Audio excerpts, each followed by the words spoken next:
Welcome back.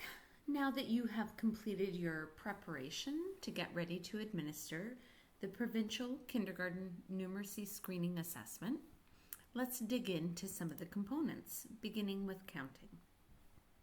So we know that counting is a core early numeracy skill, and we also know that our children come to our programs with a wide range of skills related to counting.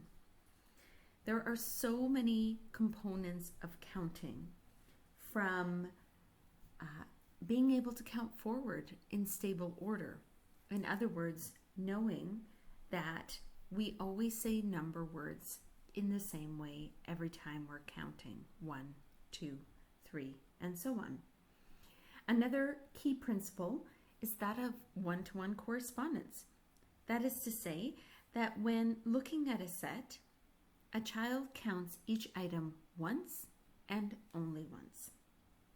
Another key component of counting is order irrelevance, which simply means that when counting a set, the items can be counted in any order.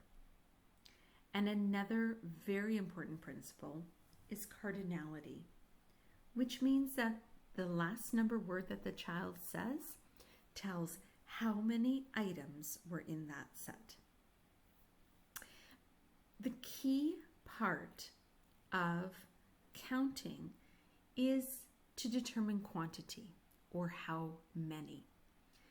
And from there, students need to map the symbols, the number symbols, onto the quantities within sets, which is one of those key endeavors we have in that kindergarten year. And so the subcomponents of the counting part of the assessment help us to understand how children are doing in relation to each of these counting principles: counting in stable order, one-to-one correspondence, order irrelevance, and cardinality. As such, we want to administer this component individually and break up the test as needed so that we get the most accurate results.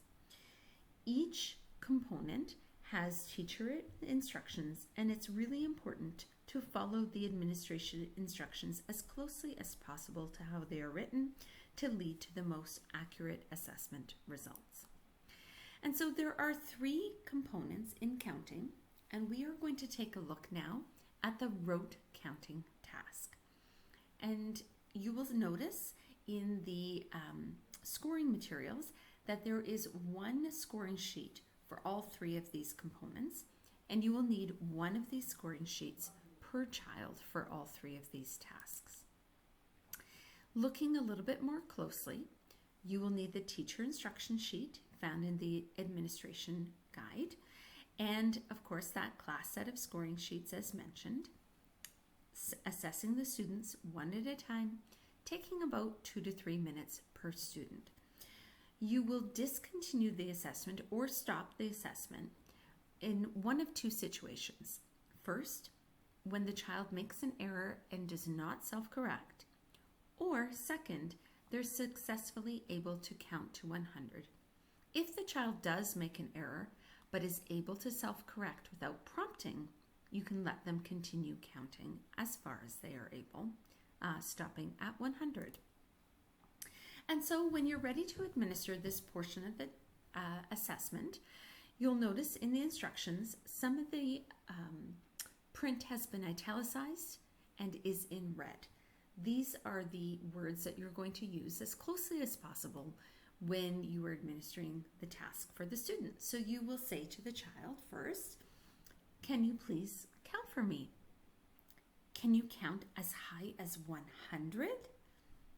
And then if the child begins, you would just listen and record according to their counting. If the child doesn't really know what you're asking them to do or how to proceed, you can prompt by saying the next component, "What number comes after 1?" And then you do not provide any further prompting. And just as a reminder, you will stop when the child makes an error without self-correcting, or they are able to count to 100 successfully. So looking at the scoring sheet, you are going to record the number at which you discontinued the test.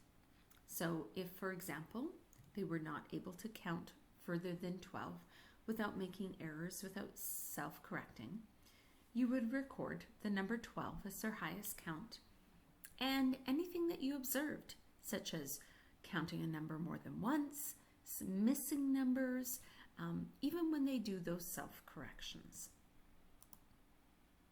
And that takes us to the end of the rote counting task.